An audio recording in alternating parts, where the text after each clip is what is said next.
per il 39esimo anno la cerimonia Calaman Fradi, con l'incontro e saluto delle due autorità militari, il colonnello Andrea Piovera, vice comandante della Brigata Alpina Giulia, ed il colonnello Hubman, accompagnati dai due capi gruppo delle città di Pontebba e di Ermagor, nonché dal signor Mahler.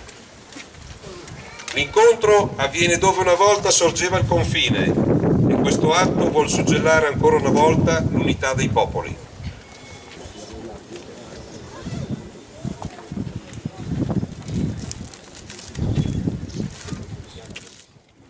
La cerimonia continua con l'alzabandiera.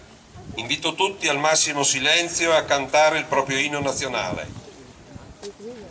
Ora i due gruppi daranno l'attenti ai rispettivi gruppi per l'alzabandiera. La prima bandiera ad essere issata sarà quella austriaca e di seguito quella italiana. Alpini, attenti! Alzabandiera!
Stringiamo